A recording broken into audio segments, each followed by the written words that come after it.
네, 고맙고 감사합니다.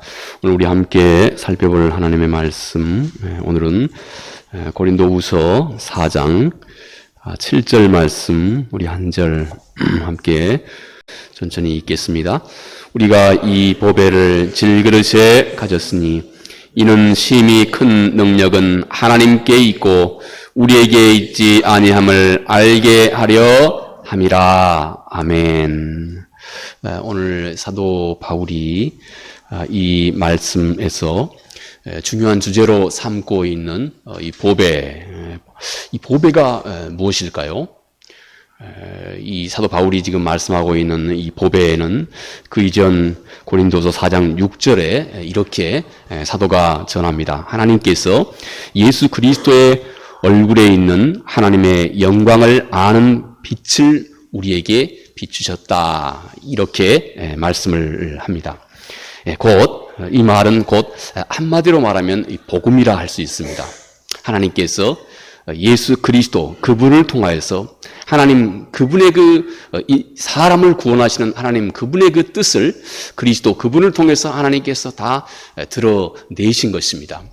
한마디로 곧 이 보배, 이것은 복음, 곧 우리가 수없이 많은 선한 행위를 통해서 하나님 앞에 구원을 얻는 것이 아니고 곧 예수 그리스도께서 십자가에서 이루신 나를 대신한 대속의 죄 사하심, 이 사실을 내가 아멘 하고 받아들이면서 예수 그리스도 그분의 의가 내 의가 되게 하면서 곧 믿음으로 받아들이면서 예수 그리스도 그분의 의가 곧 내 의가 된다고 하는 이 사실을 믿음으로 받아들이면서 우리는 구원에 이르게 하셨던 이 하나님의 거룩하신 은혜, 곧 이 복음이 오늘 사도가 말하는 이 보배에 해당하는 말씀이라 할 수 있습니다. 자, 그러면 사도가 또 그 다음 계속 얘기하고 있는 질그릇은 누구일까요? 생각할 것도 없이 질그릇은 우리 모두입니다. 여러분과 나, 지극히 약하고 또 실수도 많고 또 부족함도 많이 있고 또 깨어지기도 쉽고 이것이 곧 여러분과 나, 이 질그릇을 사도가 매우 감동 있게 그렇게 그런 용어로 설명하고 있는 것입니다. 자, 오늘 사도가 우리를 질그릇이라고 이렇게 말하고 있는 것처럼 우리들의 원래 모습, 우리들의 본 모습, 우리가 참 많이 확인하지 않습니까? 예, 우리는 늘 잘 깨어집니다. 때로는 아주 연약하기도 합니다. 내가 의도하지도 않았지만 때로는 우리는 또 실수하기도 합니다. 그로 인해서 우리는 또 예기치 않게 다른 사람에게 상처를 주기도 하고 또 우리는 또 본의 아니게 상처를 또 우리가 받기도 합니다. 돌아보니 나와 다른 사람, 나 자신을 돌아보니 다른 사람과 비교해서 전혀 별다르게 특별히 뛰어난 것도 없는 것 같습니다. 그죠? 늘 알고 보니 참 평범하고 그저 평범한 이런 나에게 하나님은 보화를, 가장 값진 보화를 하나님께서 이런 나에게 담아두셨다. 이렇게 말씀합니다. 그리고 사도는 그 이유를 매우 분명하게 그렇게 설명을 합니다. 이것은 심히 큰 능력이 하나님께 있고 우리에게 있지 않다 하는 이 사실을 드러내시기 위함이다. 오늘 우리가 함께 좀 곰곰이 생각해 보아야 하고 또 이 안에 매우 소중한 메시지를 사도 바울이 담고 있는 말씀이기도 합니다. 자, 여기 한 가지 분명한 것은 하나님의 역사는 절대 바로 그 그릇, 곧 질그릇, 곧 그릇의 그 외형이 하나님의 역사의 출발점이 절대 아니다 하는 것입니다. 모든 선한 역사는 곧 그 안에 담고 있는 소중한 보화와 같은 것, 소중한 보화와 같은 바로 여기에서부터 출발한다는 것입니다. 세상에서 내가 내 인생 가운데서 내가 그동안 또 앞으로 살아가면서 내가 이루었고 또 앞으로 이룰 수 있는 뭔가 좀 가치 있고 뭔가 좀 훌륭하고 뭔가 좀 위대하다고 그렇게 뜻있고 자랑할 만하고 뭔가 내가 이렇게 여길 수 있는 그런 모든 것들은 이 모든 것들을 이룰 수 있는 궁극적인 그 힘은 결코 내 자신의 역량에서 출발한 것이 아니다 하는 것입니다. 질그릇 자체에서 출발한 것이 아니다 하는 것입니다. 곧 우리 안에 담겨져 있는 이 보화로 말미암아서 우리는 우리의 인생이 우리 삶 가운데 뭔가 가치 있고 뜻 있고 의미 있는 것을 이루어낼 수 있게 되었다는 것입니다. 하나님의 이 놀라우신 선물이 왜냐하면 바로 우리 안에 담겨져 있는 이 복음과 함께 시작이 된다고 하는 사실입니다. 자, 우리가 혹시 약간 우리들의 이해가 요원할 수 있겠지만 오늘 사도가 힘써 전하신 보배를 질그릇에 두었다 하는 이 진리가 담고 있는 이 하나님의 뜻, 하나님의 그 섭리, 사도를 통해서 전해주고 있는 이 하나님의 마음이 무엇인지 오늘 이 말씀을 통해서 우리가 한 3가지 정도 간략하게 생각해 보고자 합니다. 자, 여러분, 보배를 질그릇에 둔 하나님의 그 아주 오묘하신 섭리. 먼저는 하나님은 죽음을 통해서 새 생명을 이루신다고 하는 이 놀라운 진리를 하나님께서 오늘 이 말씀을 통해서 우리에게 전해줍니다. 여기 우리 주님의 말씀입니다. 요한복음 12장 24절 한 알의 밀이 땅에 떨어져 죽지 아니하면 한 알 그대로 있고 죽으면 많은 열매를 맺느니라. 이렇게 주께서 말씀하셨습니다. 여러분, 한 알에 씨앗이 있습니다. 밀알, 이것은 곧 씨앗과 같습니다. 그런데 이 씨앗 하나가 가만히 있으면 그냥 평생 그것 하나로 가만히 있다는 것입니다. 이 씨앗이 전혀 어떤 변화가 없으면 이 씨앗은 평생 자기 혼자 독야청청 아무것도 그 씨앗을 통해서 이루지도 않고 그냥 그 자기 씨앗, 자기 모습 그대로만 평생 있다는 것입니다. 그런데 성서적인 표현으로 이 씨앗이 자기의 모습 자체로부터 이 씨앗이 죽을 때, 성서는 이것을 죽을 때, 씨앗이 완전히 자기의 원래 모습에서 자기를 포기해버리는 겁니다. 이 씨앗이 죽게 될 때, 성서는 이것을 죽는다 이렇게 표현합니다. 씨앗이 땅에 떨어져 죽을 때 놀랍게도 그 안에 새로운 생명이 싹이 트고 자라나게 된다 하는 것입니다. 어찌 보면 우리가 우리 일상 속에서 너무 많이 보고 듣고 생각해 온 이 사실 속에 오늘 우리 주님께서는 매우 중요한 사실을, 이 평범함 중에서 비범한 곧 진리를 우리 주께서 말씀을 하고 있는 것입니다. 여러분, 바로 씨앗이 자기의 원래의 모습을 포기하게 될 때 놀랍게도 이 씨앗은 거기에서 새싹이 나고 그리고 뿌리가 자라고 그리고 줄기가 자라고 점점 풍성한 열매를 맺게 된다는 것입니다. 그의 몸이 다 깨지면서 놀랍게 그 깨진 그 안에서 새로운 생명이 탄생하게 된다는 것입니다. 이 얼마나 평범하지만 그런데 여기에는 매우 중요하고 비범한 진리를 우리 주께서 담아두고 계시는 것입니다.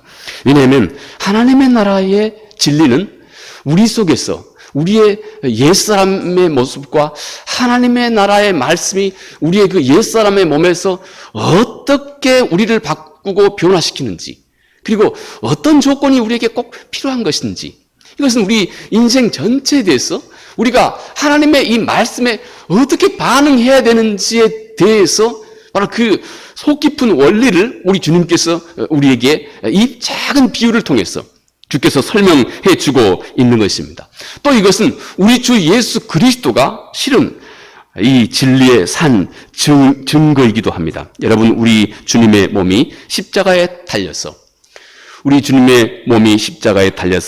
육신의 죽으심을 통해서 우리 주님 안에 새로운 생명의 사망을 경험하면서 우리 주님 통하여서 새로운 부활의 생명이 우리 주 예수 그리스도 그분을 통해서 가장 먼저 드러내 증거해 주신 것입니다. 우리 주님의 십자가의 죽으심은 놀랍게, 그리고 주님뿐만 아니고 모든 인류에게 새로운 생명의 그 길을 우리 주님의 십자가의 죽으심과 함께 하나님께서 열어가셨다 하는 것입니다. 자, 여러분, 이 진리는 우리가 우리의 자아에 대해서 죽을 때 예수 그리스도 그분의 생명이 우리 안에서 드러나게 된다 하는 이 진리로 우리에게 다가오는 것입니다. 사도 바울의 말씀이죠. 예수 그리스도의 죽으심을 우리 몸에 짊어짐은 예수의 생명이 우리 안에서 드러나게 하려 하십니다. 사도 바울이 고린도 후서 4장 10절 말씀에서 그렇게 말씀합니다. 우리 안에서 예수 그리스도 그분의 생명이 드러나게 하기 위해서 우리가 막 열심히 막 노력하고 열심히 막 갈고 닦고 하는 것이 아니다는 것입니다. 우리 안에서 예수 그리스도의 생명이 드러나게 하기 위해서 사도 바울이 가르쳐주고 있는 이 하나님의 나라의 진리는 내가 예수 그리스도와 같이 나의 옛사람이 그리스도의 죽음에 참여한다는 것입니다. 예수 그리스도의 죽음에 참여한다. 참 이 말씀을 성도들하고 나눌 때 제가 좀 늘 주저됩니다. 왜냐하면 성도들이 별로 안 좋아하는 말씀일 것이기 때문에 그렇습니다. 특히 우리 현대인들에게는 그렇죠. 계속해서 자기 발전을 추구하는 우리 이 시대 사조에 비하면 주님은 자기를 내려놓으라고 말씀하시기 때문에, 그런데 여기에 정말 그 참 생명의 진정한 그리스도인의 그 길이 있습니다. 우리 주님도 친히 이런 모습, 사도 바울이 그래서 내가 어떻게 내 안에서 예수 그리스도의 그 생명의 오묘함을, 그리고 그 능력을 내가 어떻게 세상에 드러낼 수 있게 되느냐, 나를 통해 어떻게 드러낼 수 있게 되느냐, 곧 예수 그리스도 그분의 십자가의 죽으심과 주님의 자기 부인을 내가 따라하면서 내 안에 그리스도의 생명을 드러나게 하신다. 우리는 본능적으로 자기 중심의 삶을 추구하고 있습니다. 내가 원하는 대로, 또 내가 옳다고 생각하는 대로. 그러나 그런 내 옛 자아가 살아있는 한, 여러분, 우리 사람은 절대 예수 그리스도 그분께서 내 삶의 주인이 되는 진정한 그리스도인의 삶을 살 수가 없습니다. 그런데 반면에 내가 내 고집과 내 욕심과 또 지극히 이기적인 것에서 출발한 내 뜻을 내가 우리 주님 앞에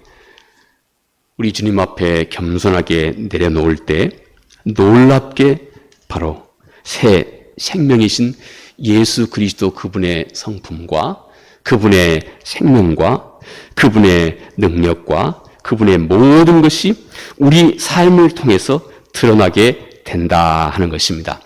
하나님은 그런 사람을 결국 이 세상 앞에 또 드러내시게 됩니다. 하나님 그분의 뜻을 그들과 더불어서 하나님은 진정한 의미에서 이루어가게 되신다 하는 것입니다. 여러분, 하나님의 나라의 생명은 우리가 얼마나 많이 하나님 말씀도 접했고 또 얼마나 많이 하나님 말씀도 우리가 많이 읽고 또 묵상하기도 했습니까? 그런데 이 하나님의 나라의 진리가 우리의 삶 속에 온전히 스며든다고 하는 것은 마치 여러분 이 자전거 타는 것과 같다고 할 수 있겠습니다. 제가 생각해 보니 그런 것 같아요. 한번 자전거를 탄다 한번 생각해 보십시오. 우리가 천국, 영원한 생명, 영원한 진리를 우리 삶 속에 터득하는 바로 그 이치랄까요? 터득하는 그 원리는 마치 여러분이 자전거를 타는 것과 똑같아 할 수 있습니다. 여러분, 우리가 자전거 타는 방법은 뭐라고 이렇게 문서로 기록되어 있는 내용만 잘 읽고 암기한다 해서 자전거 잘 탈 수 있습니까? 아니면 누가 자전거 잘 타는 방법에 대해서 열심히 강연하고 연설해 주는 것만 잘 숙지하고 들었다 해서 다 암기했다 해서 자전거 잘 탈 수 있습니까? 아닙니다. 그렇지 않습니다. 여기는 우리 신앙생활에 매우 중요한 어떤 한 부분을 차지하고 있는 내용입니다. 여러분, 어떻게 해야 자전거를 잘 탈 수 있습니까? 직접 당신이 자전거를 타보아야 합니다. 하나님의 나라의 진리는 이렇게 우리가 그저 들음으로만, 또 우리가 혼자 그 하나님 말씀을 읽은 것으로만, 바로 그것만으로 그쳐서는 안 된다고 하는 것입니다. 물론 들으면서도 우리 안에 있는 영혼의 깊은 하나님을 향한 신뢰와 믿음이 우리 안에서 생겨나지만, 최종적으로 그 믿음이, 그리고 그 하나님의 나라의 복음의 내용이 내 삶 속에 정말로 그 생명력을 가지고 스며들게 하기 위해서는 내가 직접 화가 날 때 예수 그리스도 그분의 말씀을 순종하는 이유 때문에 그 화를 내가 직접 스스로 감내하고 삭힐 줄 알아야 됩니다.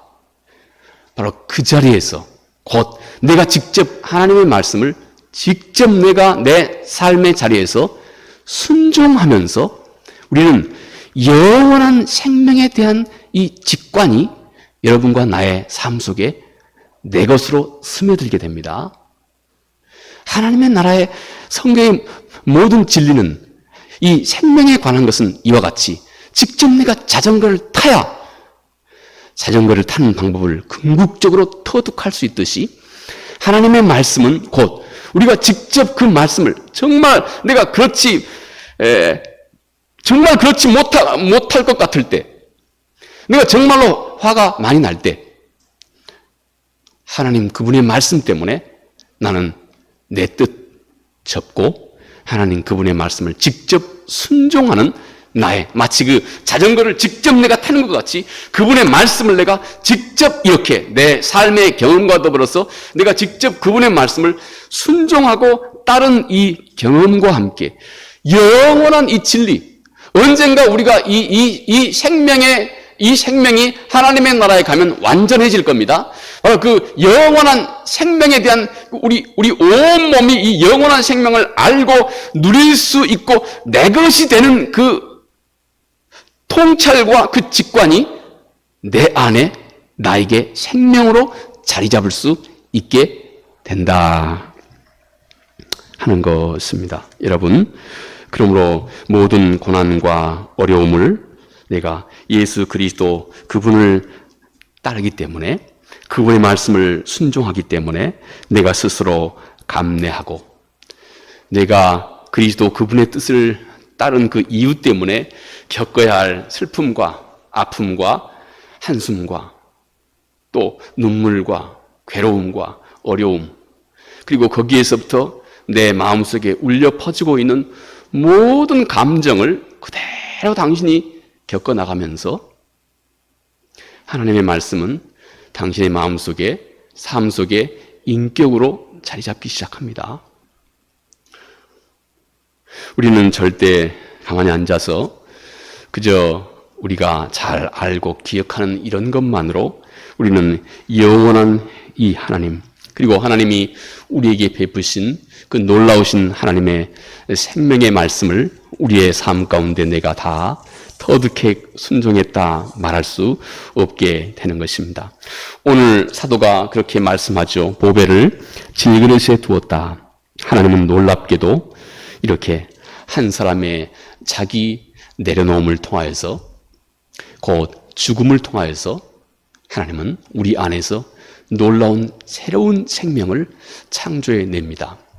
우리의 모습을 내가 스스로 하나님의 말씀 때문에 내려놓고, 거기서 오는 내 모든 감정들, 힘들고 어렵고 슬프고 괴롭고, 내가 주님 말씀 순종하는 것이기 때문에 겪어야 할 모든 그 감정의 아주 다양한 변화들을 내가 스스로 묵묵히 겪어내면서 그 안에 새로운 생명이 우리 안에서, 예수 그리스도 그분의 진정한 생명이 우리 안에서 비로소 자라나고 깨어나기 시작한다고 하는 사실입니다.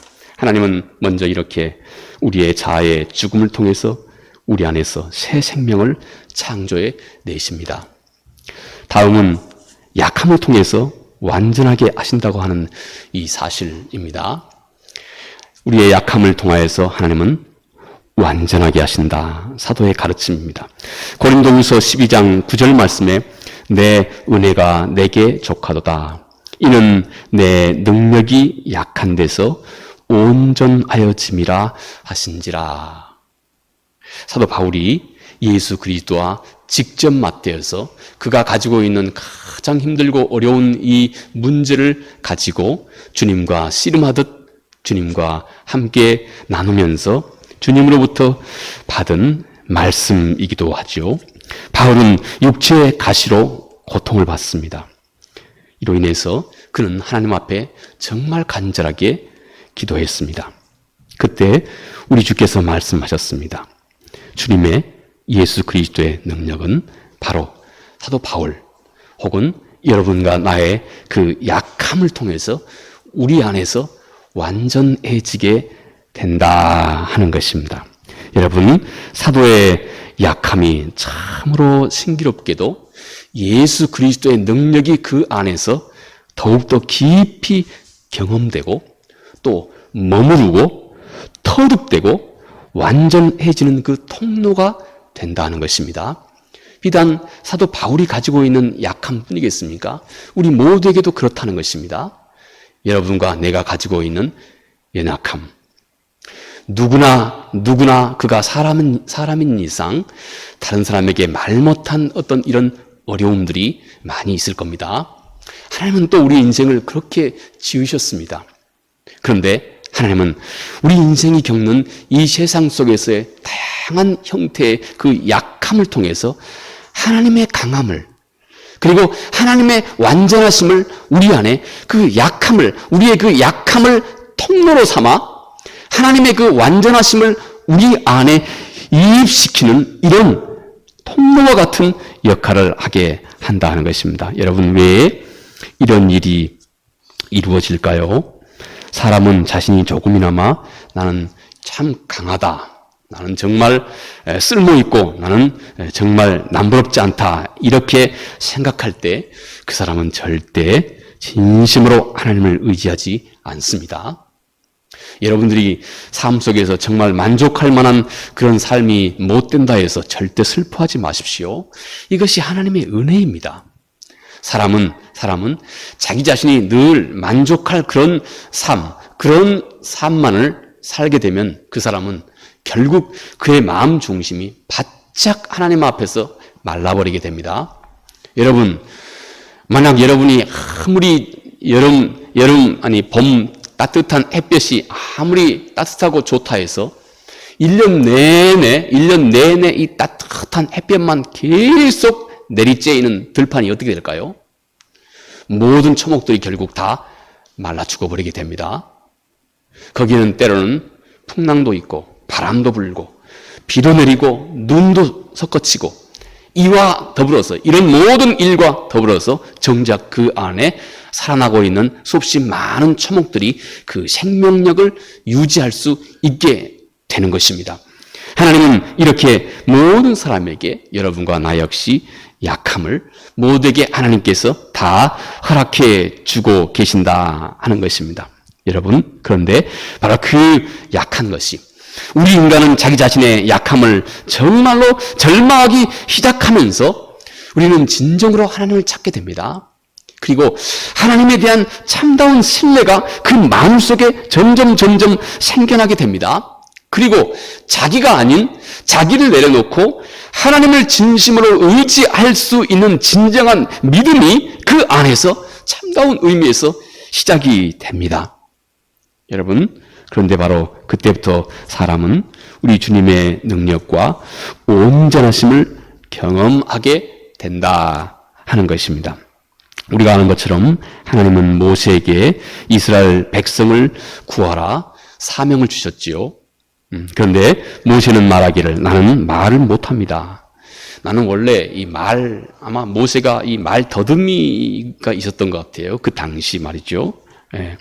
그래서 나는 말이 억누랍니다 하고 실제로 자기 자신의 한계를 그렇게 하나님 앞에 말씀을 드렸습니다. 하나님은 이렇게 말씀합니다. 누가 사람의 입을 지었느냐? 내가 너와 함께 있어 할 말을 가르치겠다. 예. 나는 말을 하게 하는 여호와니라 하는 뜻입니다.